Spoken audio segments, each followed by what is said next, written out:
Going. All right, great. Uh, Welcome everybody to a Common Sense reading series. Those of you guys who are new, my name is Jordan Stempelman. I'm in Kansas City. I've been hosting this for about 11 years now. And so this is, of course, the first year we've gone virtual and I wouldn't have been able to probably have both of these writers. Maybe Jason could drive in, but Emily, of course, we wouldn't have had. So this has been a good thing in many ways, and broadening the audience as well. So I wanted to say, feel free to use your emoji icons at any point during the readings. Um, Once we're near the end of the readings, you can also feel free to put any questions in the chat, and I'll go ahead and ask those questions. We'll have about 15 minutes for Q&A. This event was made possible by the generous contributions of the Kansas City Art Institute Campus Gallery and the Creative Writing Program at the Kansas City Art Institute. Uh, all readings this fall and spring, like I said, are virtual, and I posted recordings of past readings to my website. I'll post a link below for those readings, so you can check them out as well. And also where you can be on the lookout for next month's reading that'll feature poets Robert Brown and Chel Navarro. Let me go ahead and do that. And I'm also going to put into the chat some resources for the writers as well, so you can check out their work. Just get all that in there.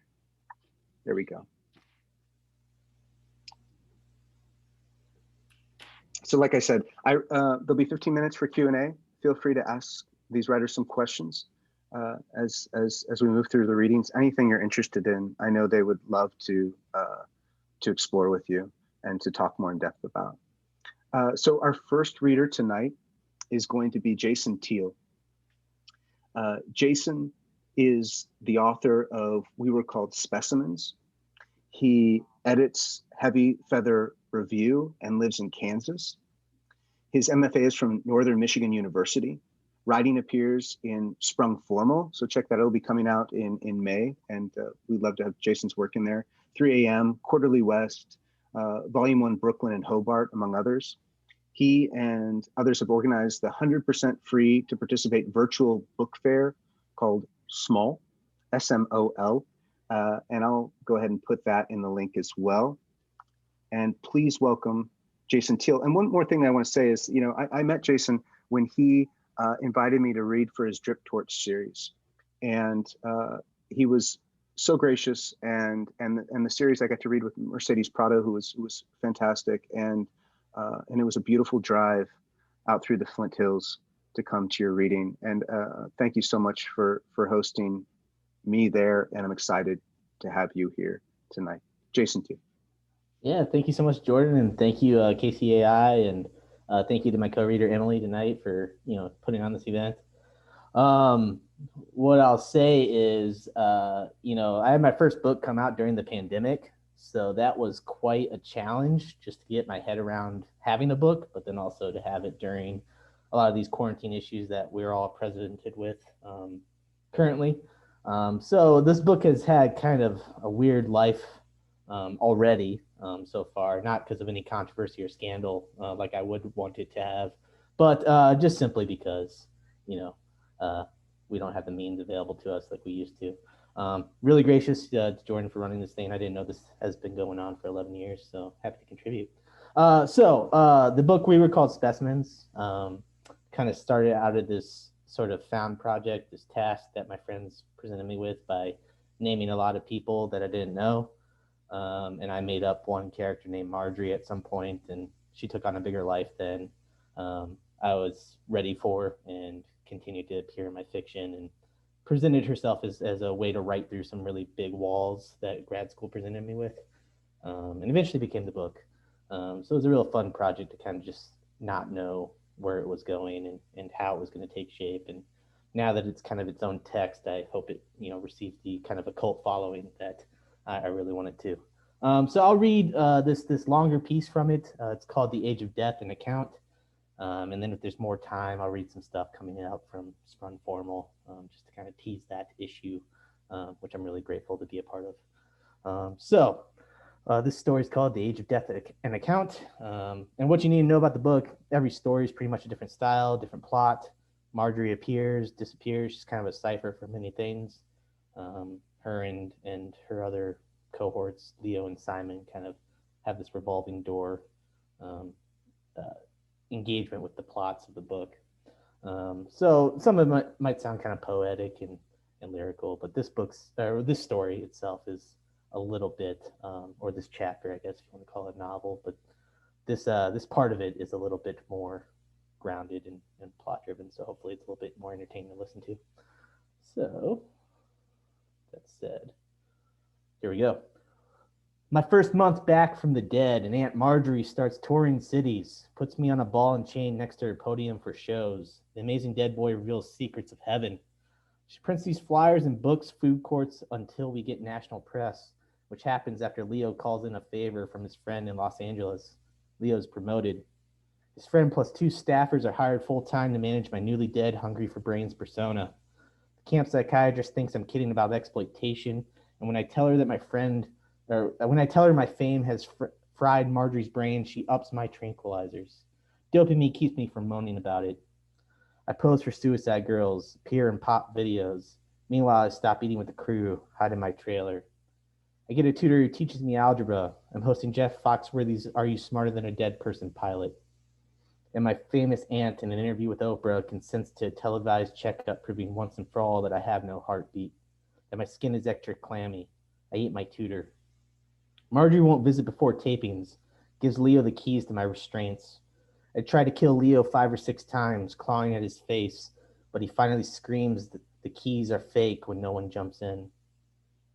The thing is, I don't get paid for my jokes.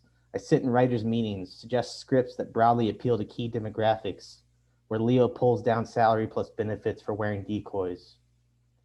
I almost gore him again out of spite. My not gutting him illustrates how death puts things in perspective. Leo gets a book deal, leaves camp. The book never hits market and nobody hears from him again.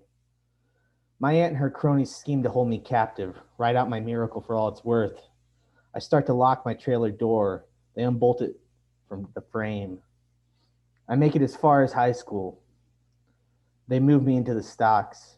I feel their restraints are reactionary and wasteful, but no one suggests how to boost the efficiency of their own torture. The first thing you need to know about stocks is the drawn-out feeling of time, but you knew that already. The second thing is the crew will stop to take photos beside your spectacle. Then the photos become internet memes. Don't cry because it's over. Smile because you're not a walking stiff. Cowboys, no spitting on Scourge. Use spittoons. Cronies taunt me with them. Direct orders from Marjorie. Child Protective Services is tipped off anonymously, but on arrival declares me legally dead. My aunt suspects Leo, but says nothing more about it. I'm dead but not numb. Parts of me return to dust. News outlets publish leaked cease and desist letters from the state. They do not know what to do with me. Pundits ask viewers, is this a failure of our representatives to act? 2 interchangeable experts, pioneers in their respective fields, viewed boyishly across different networks. Some nights I wonder about that word, scourge. It is the cronies' favorite slur to use on me. I don't fear it though. I wear it like a festive sweater. Laugh as their hokey insults come to depend more and more on the word. I hear very little about my family word for word in camp, only what my aunt told me. In the stockades, I filled the gaps with what I could beat out of Leo. When my aunt found me, she was living alone at my family's house. My dad had stopped responding, and she was cleaning out the estate, putting his affairs in order as his power of attorney. My dad drunk drove me and mom into a ditch. He sleeps off his guilt, comatose. I know my aunt favored Leo, but his betrayal did not shake her opinion of him. Watching her run around camp, I wonder what she thinks about him. I'm afraid of what she'll say when I ask. We owe everything to Leo. Leo's our saving grace. Without Leo, where would we be? My aunt says I showed up out of nowhere, risen plain and simple, pounding on the door. I can't remember anything before she made me the soup. Margie charges admissions for tours of the camp. Buzzards visit the camp like a dark bruise. We have a strong opening week, but no social media presence. We cannot survive on word of mouth alone. I tell my aunt this. We cannot survive on word of mouth alone, and she says that's a good point. She pays for an ad in the classifieds online. The copy describes Leo down to his pretty eyelashes. No one applies. Advocacy groups for death rights pick at the entrance and leak dramatic photos of me in the stockades. My aunt hires a security firm to keep them out. Are You Smarter Than a Dead Person is canceled after one season. Leo's LA friend, his name evidently is Marcus, hears a more substantial offer from an advertising firm in New York, which he accepts without another thought. His staffers ditch us when he offers them competitive salaries from the firm.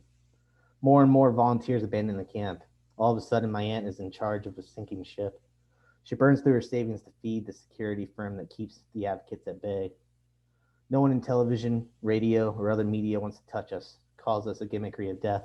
Death is so passe. It's been done and done and done and done and done. What else is there? What's our angle? My aunt is not a visionary. The miracle has run its course. Plus, my perpetually rotting face is hard to maintain on top of this. The makeup artist fled last night. My aunt's bad work has repulsed focus groups on more than one occasion. If not because of the smell, kind of burning plastic, then because it looks really, really gross.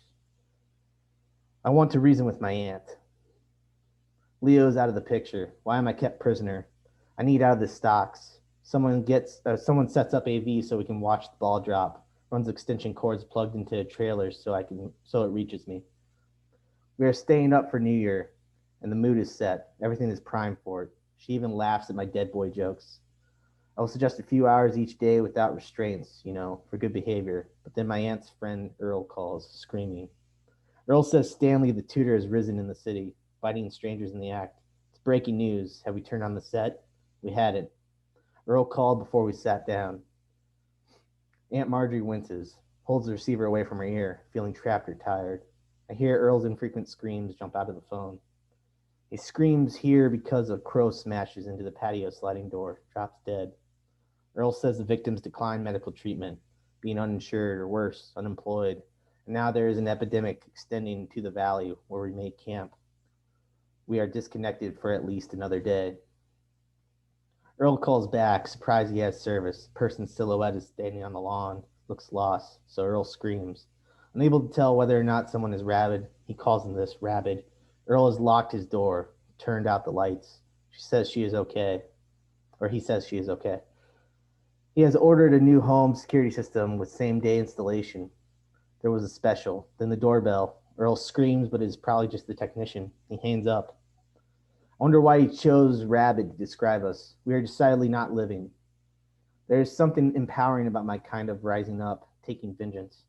I'm not aroused, though I can't become erect, rotting. Instead, Earl stationed in front of his cameras, around the clock, sleeping there, sometimes trading posts with the technician. We saw some shit on the way over.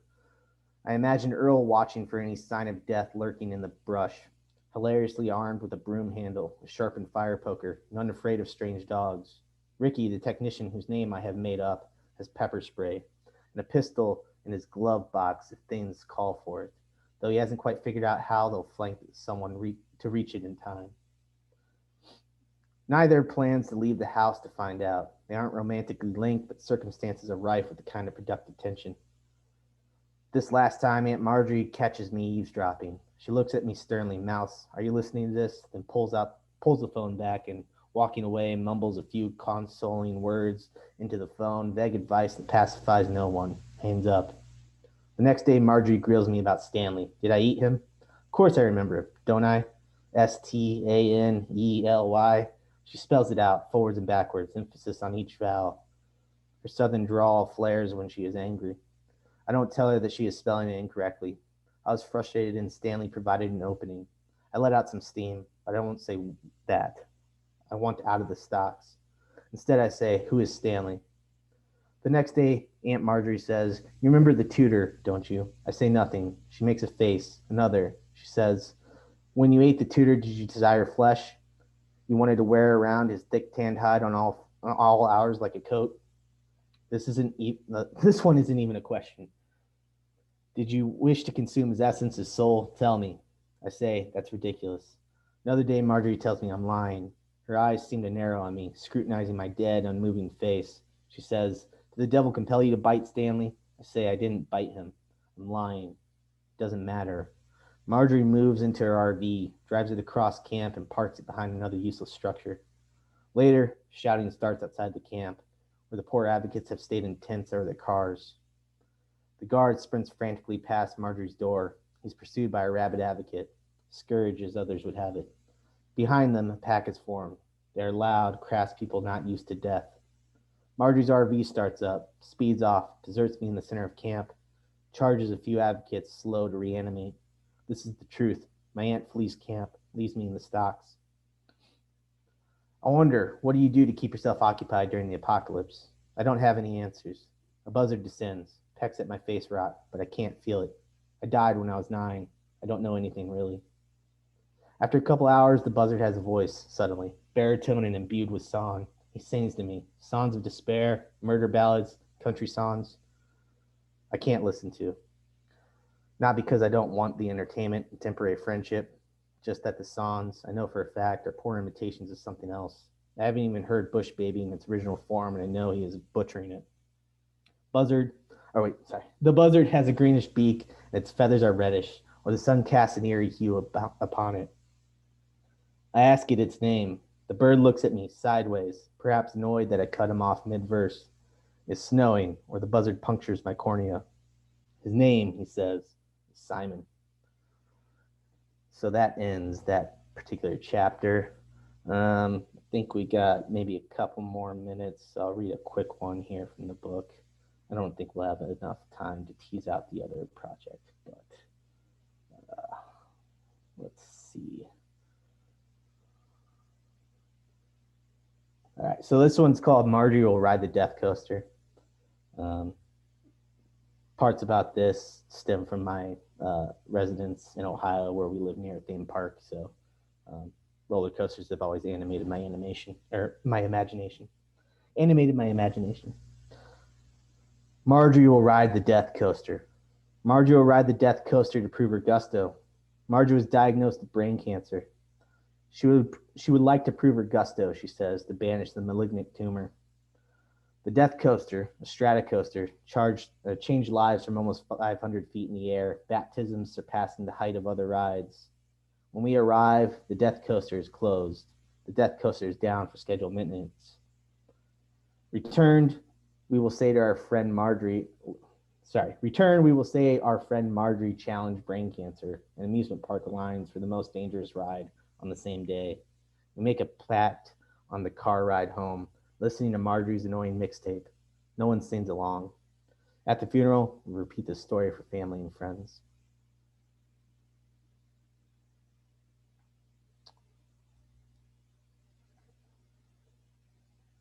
And we'll read one more here just to fill it out. So this one's called Expiration. Time has to let Marjorie go. They are very sorry, they tell her, but she's trapped inside the minute, and possibly, very soon, she could fall prey to the second. She is infinite in the dogless dog park. History repeats itself, Marjorie counters, but time and caring has vanished already. Dogs expire all around her, and sister cities slump dead on the lawns, one of them smiling. Later, the humans mourn privately in bed, fantasizing about lost puppies or lovers. Time, of one mind, lays waste indiscriminately. Marjorie looks around at nothing, green rolling back into memory. She floats above the turbulent flow, watching dust storms level her hometown and flood surrounding counties. Time is bureaucratic, formless. Marjorie is human and different. She stays looping nameless green until another interstellar body, the planet Simon, pulls her closer with a bigger gravity. Can't talk, mute from time. Light years on light years and almost out of fuel, Marjorie and Simon see the universe scooped inside a black hole. This shrinking world happens in one summer expedition. Simon chews on the cross necklace and Marjorie watches, rapt. She loves him in Bible school, memories idling nearby. Simon suckling on the dangled cross like a constellation.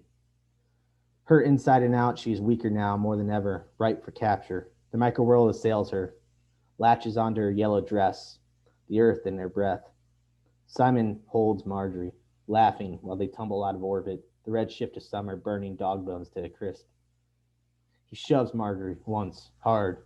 Alone, Marjorie heats the infinite void with wilted hands, crouched over and blaming science. Without Simon, there is no one. Another thing about time, it's a very intimidating pace. This is why it should only be visited once.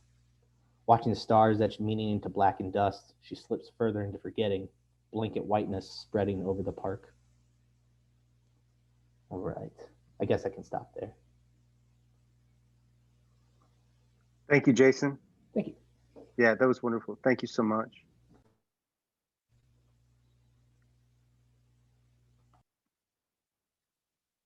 There we go. I'm there. Okay. Can you everyone hear me okay? Yeah, can you hear me? Yes. Okay. Yeah, Just want to make sure. Want to make sure. Okay, so our second reader is Emily Pettit. Let me just say, well, first of all, I've known Emily for 15 years now. Yeah, so I first heard an Emily Pettit poem in 2006, and immediately I knew that I was listening to a poet who had an incredible sensitivity of perception, a really wry sense of humor, um, an ability to be wholly authentic from line to line to line. And I don't think her writing has changed in that essence at all, although the writing has changed. The essence is still there, and it's just grown and grown and grown. And I'm so impressed with her as a writer, but I'm also impressed with her as a human being. She's one of the best human beings anyone could have the opportunity to have in their lives. So I appreciate Emily being here, and it's her birthday. It is her birthday, and I know, but she's here with us on her birthday, which is just so gracious. And again, it just proves what I just said a second ago. So anyway, let me introduce Emily very quickly with just, she is the author of two dynamite books, Goat in the Snow and Blue Flame. And please welcome Emily Pettit. Thank you. Can you hear me? Yes, Okay. I can hear you great. Yep, and I'm going to mute myself. Thank you so much, Jordan. That I'm so touched by your introduction, and thank you so much for your reading, Jason. That was wonderful. I'm going to just read a couple poems from Blue Flame first, and then I'm going to read mostly from a book in progress.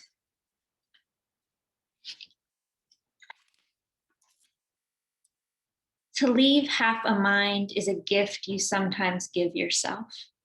Nothing I am looking at is moving. It's believed in order to indicate stability that one must control one's hand held here by one's side. The temperament in your own hand, a baby riding a tortoise. I drew this bear so you would love me differently. She sang that end for a spider, for such a night. He kept that mud, hoping to make better. You went that way to get over there. Real and imagined faces along and along, a flood in the brain. We are entering the longest covered bridge. We are standing in the hottest spot. In the distance, the tallest mountain, the tallest tree, the longest mountain chain. Nearby, the largest lake, the largest cliff. These ideas do not walk in order to gush. Like the parts of a clock that regulate and drive the time we see, there is always something even smaller going on. Like how sometimes when you look sad, people turn away. I was never a horse with other people. I was only a horse alone. Blue Flame. Actresses in their dressing rooms, ambassadors, undoing distinctions between body and environment. A woman standing in the bath, a woman drying her feet, reading after the bath, a lion in the pan, not giving a damn about your demons or loving them, naming them. Try it with your mouth to make a better sound and another better sound. You start doing it to stop feeling so much, and you keep doing it to keep feeling so much.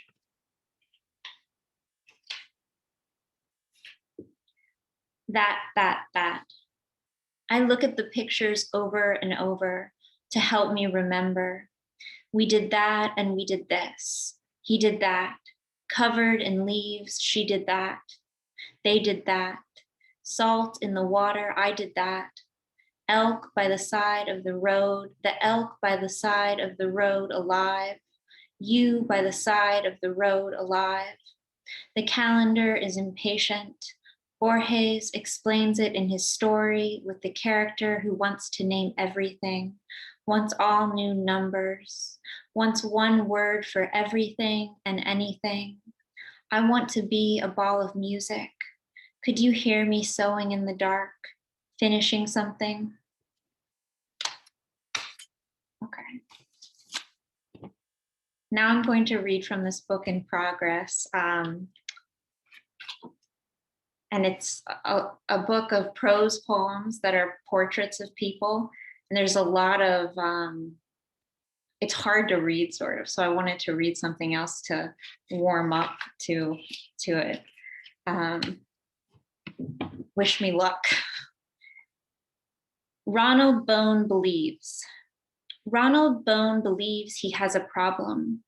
Almost every day, Kit Grover tells Ronald Bone that he does not have a problem. Ronald Bone doesn't ever believe Kit Grover. Once Ronald Bone didn't want to go outside, and Agnes Cooper had to deal with that. It can't always be what we want to do. Evelyn Gus gives a damn. Evelyn Gus gives a damn. Miles Norman knows it. Late at night when no one is talking, Evelyn Gus, with grace, with moral vision, and a very foul mouth, writes daring and compassionate play after daring and compassionate play. Evelyn Gus gives her characters great emotional territory. It is terribly generous work. It can be a little terrifying to experience the feelings. Evelyn Gus can withhold judgment for an unusual amount of time. An unusual amount of time, like holding your breath for a total of 20 minutes terrified. Now I feel very dramatic that I said these are hard to read, but they are hard to read for me. I'm not used to the kind of sound work that they're playing with in terms of reading out loud. Wandering Blue Pill. Daisy Dixon, pretty worried, pretty much all the time. The thoughts, they scurried, they flurried, they hurried. Someone wanted to know if hers was a normal neural situation or a system no one can make sense of. Her mind was harried, the feeling of emptiness and terror often together, a plague of smoke, notes of elephants, by which memories are meant. Daisy, not a baby, a lady lately, rainy, shady. Daisy didn't want to be so worried, a wandering blue pill. It was hard to feel dignified holding the little rectangle in the dark. Daisy Dixon was problematically interested in the arrangement of shapes closely fitting together, without gaps, without overlapping.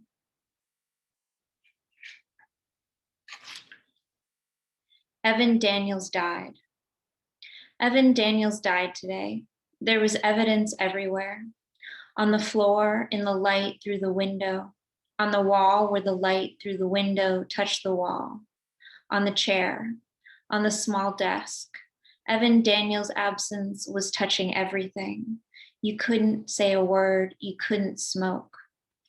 Evan Daniels didn't get a chance to say it, but he would have wanted things that way. You not saying anything.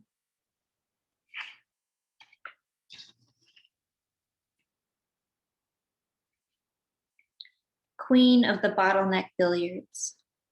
A chicken bone, a choke, a dead ball. It was a strange sickness, a soul sickness. The thickness needed witchcraft to combat.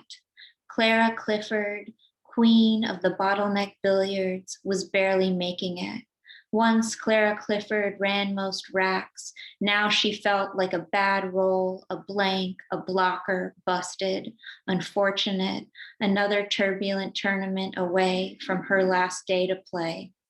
Some say Clara Clifford's was a story of suffering and subversive spirituality, and others would completely disagree, convinced it was a story of history and landscape. Leon Rover is late. Leon Rover would like you to move over. Leon Rover wants to drive faster. Leon Rover is late.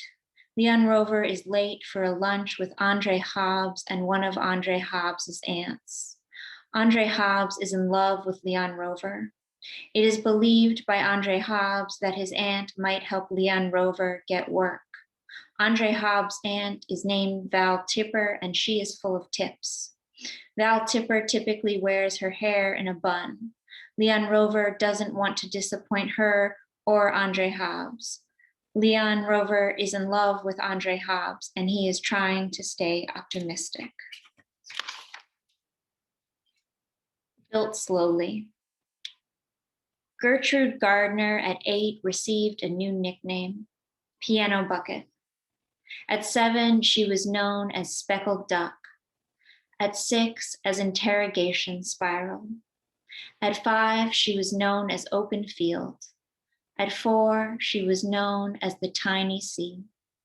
At 3, she was known as the Ungrounded Spirit. At 2, she was known as Bunny. At 1, she was known as Boo Boo. In the womb, she was known as Bird's Nest. She was being built slowly to house herself.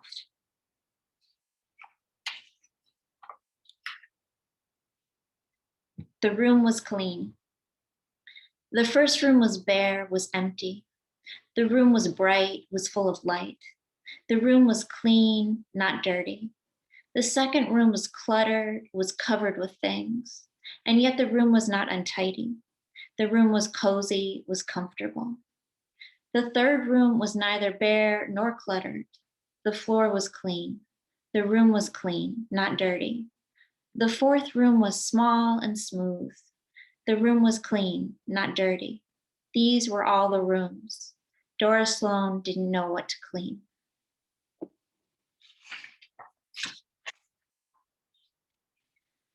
A green diagonal. Hazel Vetch would sketch and sketch. The shape was her way of thinking. She was being the shape, a green diagonal, the tree with its cut limb, its green and pain. Regret is the second most mentioned emotion people say they have every day. In the moment, regretting the things done. Later, regretting the things not done. Your greatest friends shouldn't die, but they do. When Hazel Vetch would sketch random waves, it was a stretch of attention. Without mention, always everywhere, Isaac Ion. On the long sidewalk, along the shaded street, in the uncomfortable room, in the undisclosed location, on the lit train, in the barely lit bar, by the building at the bottom of the hill, between the eyes. Once someone said to Hazel Vetch, "You cannot help the dead," and Hazel Vetch walked away from someone.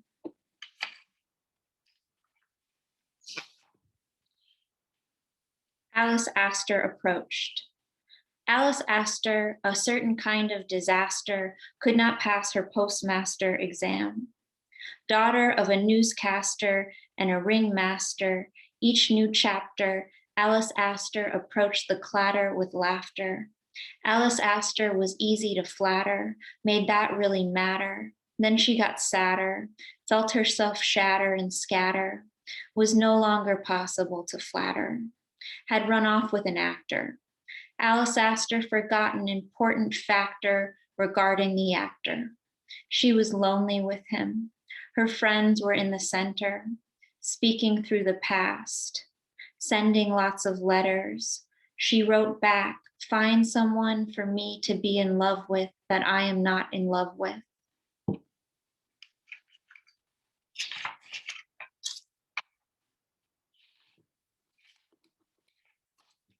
Writing. Willow Zand dug a letter into the sand and then dug another letter. Willow Zand collected lightly colored seashells and with them formed letter after letter. Willow Zand gathered twigs and with them shaped a letter and then another letter. And the last two that I'll read, I had the great honor of having in the last sprung formal. Older. Remy Broder leaned over a surface. Remy Broder held her hand closer to her face in the mirror. Remy Broder's head tilted slower. She stood in a corner. Remy Broder was in shadow, the light below her. Remy Broder closed the door. She held a handle. Remy Broder had an obvious change in attitude, a decision considered to be a betrayal. She grew older. She was shocked. Spiral. Tyrell Michelle was spiraling out of control. All Tyrell Michelle could do was draw spirals. Tyrell Michelle filled a space with spirals, then filled another space with spirals, a spiral scene, the spiral itself, the twisting spiral, one long spiral, and spirals yet, the spiral disguised, sending a spiral, the fear of an accelerating spiral, the spiral through, a spiral of fewer, a spiral of form, the endless spiral, the night spiral, the spiral inclination, spiral of interrogations. Tyrell Michelle wants to know if they will ever be happy again. Someone says, yes, but it won't be the same. Thank you. Thank you, Emily. It's so wonderful to always hear you read. And I think the last time I got to hear those were in Brooklyn years ago. Some of the earlier times, I read the first ones I wrote. The first ones you wrote were in Brooklyn. Yeah, years ago. So that was great. It's so great to hear them keep going. I'm gonna if you guys have questions, please put it into the chat. I know that I have questions that I've jotted down, and I'm gonna add some spotlights here so we can see all three of us here. There we go. And maybe I'll start off because while you are typing your questions or thinking about them or maybe responding to some of the questions I have, you can go ahead and put them in there. I want to talk about character first, and especially Emily in your later poems, and then Jason in your Marjorie work, you both incorporate these strong sense of character, and you do it very efficiently, and they start to just form these composites very quickly. So my question is, how do you sense what to include when building character? And then really most importantly, and something I think about a lot, when it comes to fiction, but also poetry that kind of has a speaker in it, is how do you sense what to exclude? Like, how do you know to take something out that really isn't adding to that character? And how do you know what to include? And so that's a question that I have for both of you. Whoever wants to go first. I know that these are just, we didn't prepare these questions beforehand, so I know they're fresh and Yeah, so I guess I'll jump on that grenade first. What I'll say is, I guess the book itself tried to skew that idea of character in a deliberate way. Like you said, it kind of forms a composite and almost strings itself together as the reader, engages the text. So consciously and unconsciously, I usually connect the character through language. What are the interesting ways in which they talk about their world? What are they seeing? How can we see that, more uniquely? So I'm always revising sentences to kind of their ultimate, I guess, like end note for me. They have to have, great sonics. They don't always register on that level, but what I want to see in the world is effectively communicated. It's not necessarily all about imparting their interior psychology. I'm not big for those Titan novels that just express interior psychology over and over, pages and pages of that. So I do like to move, and I like to experience the world in a way that seems fluid, organic, and sometimes alien. So the strangest way I can put or register those notes for the reader and for myself even. Um, that's usually where I'm going. I think I came across this Paris Review interview today with somebody on Fitzcarraldo Press, and he said only write for yourself, never write for the reader, because you're never going to make sure that all the readers feel like they've met the text on a unique level. You're only going to be able to register for yourself. In so many words, I'm paraphrasing pretty terribly and even forget who the author was, but I think I connect with that point very quickly in this digital age. Just write for yourself and say things in the strangest way possible, and ways that feel, to test those boundaries of experience. Thanks, Jason. What about you, Emily? What do you think about when it comes to like building character? I don't know, which is such an unsatisfying answer. Probably for me, most of all. With what I am doing in this book, I am trying to see what character I can build with sound in varying ways, and sometimes in the same way over and over and over again. And sort of what's been interesting, or not sort of, what's been interesting to me about writing this book has been the surprise of what character gets built through that sound, and really not knowing what I'm doing. This book is a departure for me from what I had done in the past, in that it's prose, in that I'm letting myself really have fun with rhyming in a way that I hadn't in previous work, or repetition sort of gone mad. There's there's more dramatic examples than what I read. I'm just curious what figure forms in those sort of musical explorations. And beyond that, I don't know. Yeah, no, I think with both of you, I mean, you have, I think of character oftentimes,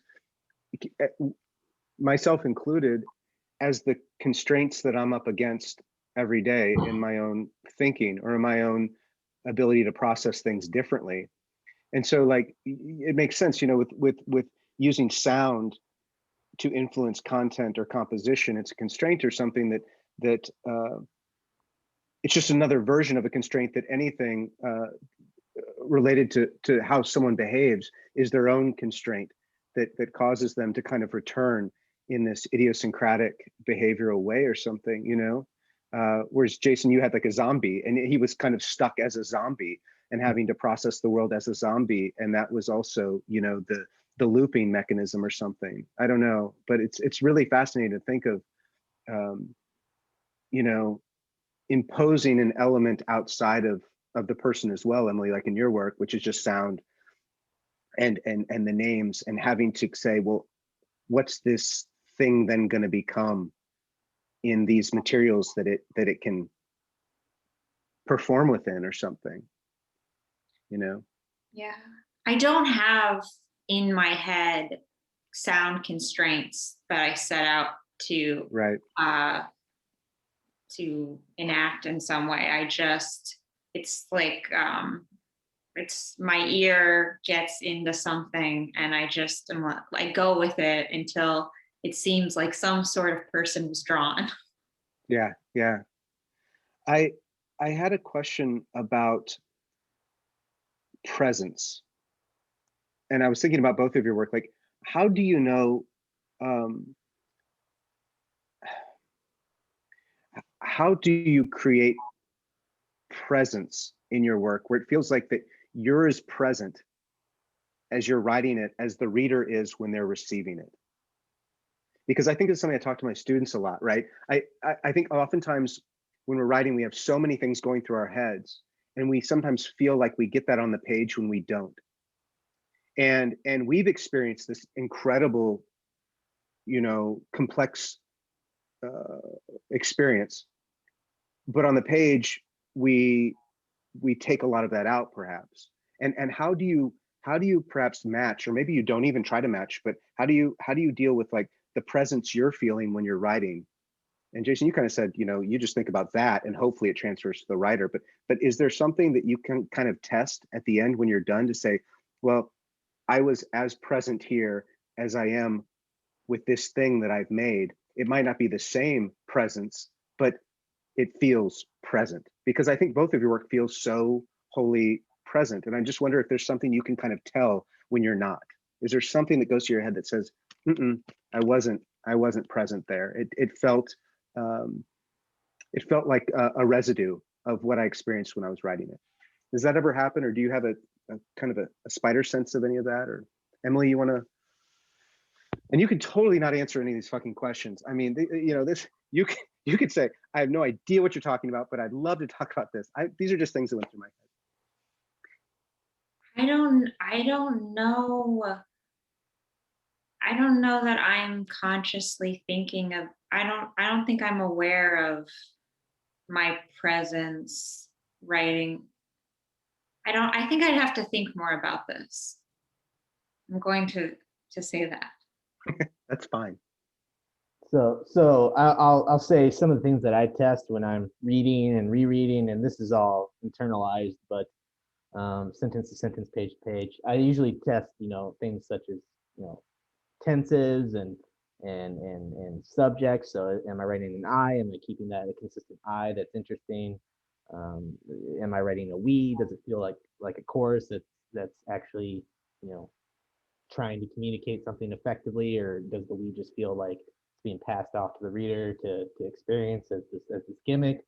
Or if I'm switching between some of those subjects, is that effective in its own kinetic way? But yeah, I think using tenses, punching up verbs is usually really where I like to do things. I like to think about how most actively can I describe something, transferring that power from not only the verb but then to that noun adjectival pairing that maybe follows in the direct object of the sentence. But usually on those like kind of very basic kind of rudimentary grammar constraints, I'm usually imposing a lot of my will onto writing how those energies kind of sort of move as a wave. And it's not a science, obviously. We can't really apply art in the same way that we apply science to science, but those are sort of the things that I ride as I read and as I revise and as I deliberate what is kept and what is lost.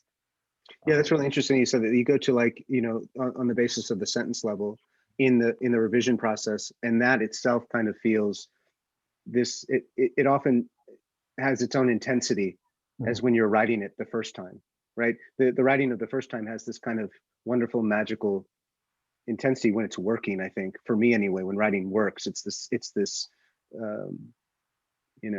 dreamscape in some ways. And then the other way, when you're editing, is this other kind of form of new intensity. Okay, yeah. So I'm not seeing any questions in the. Oh, here we go. Here's one for you, Emily. What is your Aiden Powers asked, what is your poetic process? Specifically, what do you start with? Do you start with a piece of inspiration? Do you start with a name? Do you start with one of those single sounds like the name and the alliteration going on? Maybe in that work, what gets you going typically? Alliteration. I really love alliteration. So often that will get me going. Mostly it wasn't the names. Sometimes it was the names. But either an image or an action, and then whatever sound lived in that image or action, how to sort of roll it forward. Yeah, I like that idea. I love that idea of rolling it forward and accruing off of that. Yeah. That's great. That's a great way of describing it.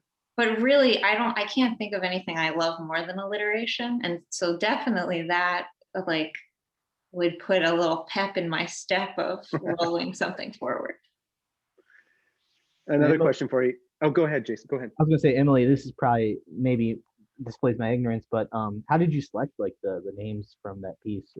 I know maybe some have historical connotations, but is there like a linking element to what names you're selecting there?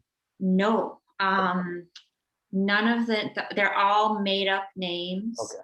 And some of them are because, oh, that was a fun sounding name. And then other ones, the name could fit sound wise in a way I was interested with the drawing of the person I was doing. Cool. Another question for you, Emily. How has motherhood and children's stories affected your new writing? I can't remember who said it in the chat, but someone said, oh my God, this reminds me of Edward Gorey a bit. I love Edward Gorey. Yeah, someone said that. And so, yeah, how was motherhood and children's stories? This is from Marley Bunch. Okay. Marley Bunch, who is that? Marley. Yeah. How is that affected? Well, as I've been writing this, I was studying children's books. So prior to having my daughter, who will be 9 months old tomorrow, I was for a few years before studying children's books. I've always loved children's books.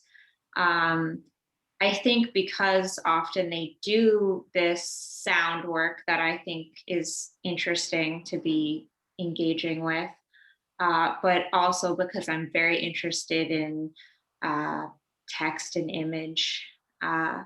And so I know that this book definitely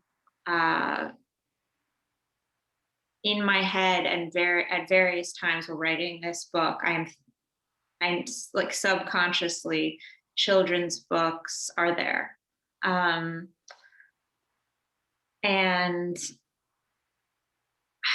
but as I'm not sure how motherhood has yet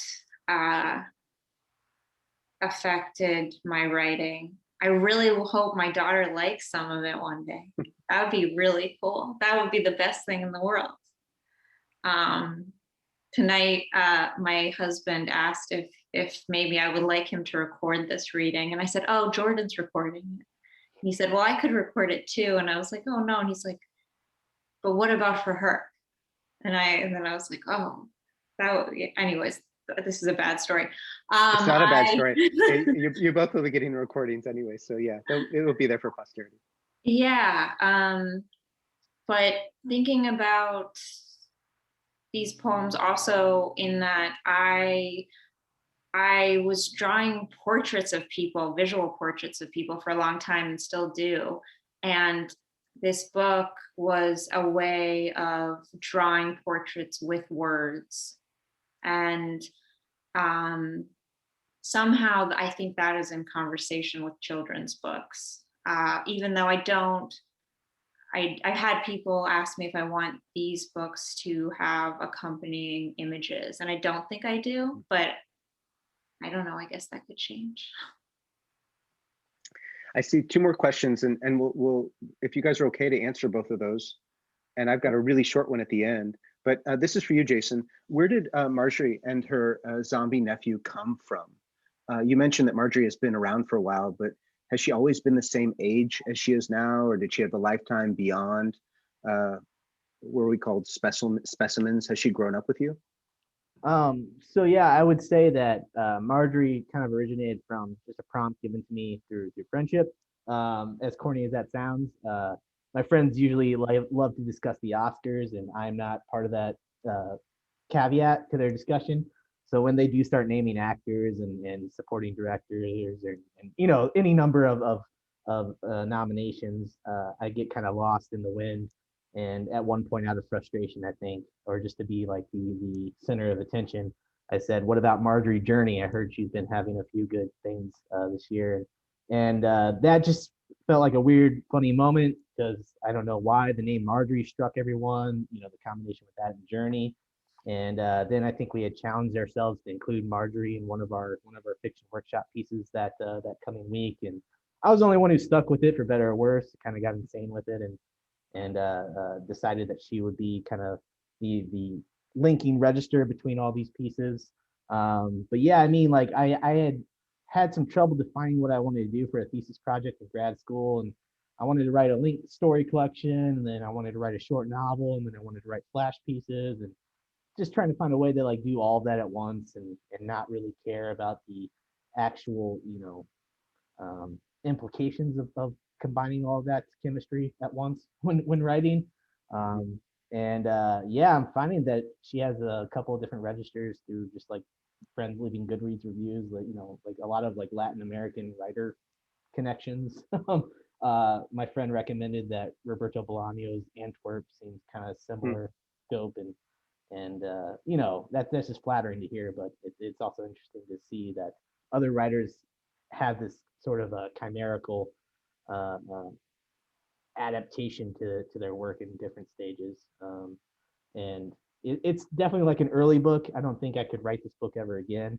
It was a book where I was questioning a lot of things about literature, about form, and now I'm looking to write something a little bit more sustained, more constraints imposed, and in Spartan Formal, I'll be teasing the new project, which is a vampire novel. So I like genre, and I like mixing those things, and I like turning them unexpectedly towards other directions that unfold. But I can say that she did age with me throughout that process, and she's definitely like retired at this point. Yeah. That's great. And then our final question is from Krista. Uh, how do you define risks, and how do you know or when to implement them in your work? What would you consider risks, or how do you define that? And then how do you know when and where to implement them in your work? Emily, you want to take that one first, or? Sure. Okay. I think there's a lot of different kinds of risks. There's, I suppose, risk related to form, and then there's risk related to content. And I I think take them all the time, and then if they don't work out, they don't work out. And but take them, and take anytime you're willing to take them, they're often a good thing to take, especially formally. Content's, I think, more complicated potentially. Or I don't know what if I want to say that. I don't know if I mean that. But I think take them and keep taking them, and then decide. That's great. I agree. I Yeah, agree. I think I do a lot of my risks in revision. Sometimes I'll write a story from the last line, going backwards, just to see Mm. how it sounds, and sometimes I get a better piece out of that. Sometimes I'll combine entire prose blocks that I've written, and try to see how those worlds fit together. But I like the invention of revision a lot, and I feel like that's where I take a lot of my risks. The first draft isn't really risk taking; it's just like the courage to get it on the page, really. Yeah, But yeah, after that, that's where the risks come in. absolutely. And my final question is for you guys is just during this pandemic, what is one thing that you've read or listened to or watched that's brought you joy, that's brought you pleasure? Just if you could just, I know it's just, I'm just gonna ask for one thing that someone else could maybe Google tonight or enjoy tonight as well. If it's a band, if it's a song, if it's a book, if it's one poem, just one thing right now that you'd say, God, I'm glad I had this during the pandemic. And Jason, you want to go? Yeah. So mine, unsurprisingly, is a television show. I had a lot of fun tracing this 8-week arc of 30 Monedas. It's a Spanish language HBO show, but it deals with religious horror in a very obtuse way. I forget who the director's name is, but he's done a ton of like film work, and it's just like kind of off the wall, it's crazy imagination stuff that really like challenges convention and takes possession in ways that aren't typical of the Catholic canon. So, but it deals in those really obtuse, overtures as well, though. So like there's a whole Cainite sort of sect of the Catholic Church, and Satan's involved, and it's just a crazy off the wall show that needs more seasons. So please Well, watch I will it. watch it. I will Yeah. watch it now. I just got done with the Queen's Gambit, which I loved. And like that's something that other people aren't saying, but I'm always distrustful of that. It's like the new Strokes album, very distrustful. And I was like, wow, it's actually really good. Emily. Early on in the pandemic, we were watching What They Do in the Shadows, the television show. Yeah. I love it so much. I can't wait for it to come back. I think they're doing I think a new season is in production right now, but definitely vampire comedy show is really really good for me And right you, and you've seen the movie? I have seen the movie, but I didn't love the movie. I had big expectations for the movie and it Right. didn't do it for me, but whoa, the show is I adore. Yeah, I saw that after seeing Boy, and after, what was his other film? The Wilder People. Hunt for the Wilder People. Jojo Rabbit. Yeah. So those were the two, and so I had very high expectations. Okay, well, this has been lovely, and thank you so much for taking the time. And I know you all are probably zoomed out, and we're all on screen so often, but I'm so grateful that you took the time, and that people who may not have been able to see you here in the city or elsewhere got to spend time with your work tonight and spend time with you all. So thank you so much. And thank you to all of you who sat in for this reading.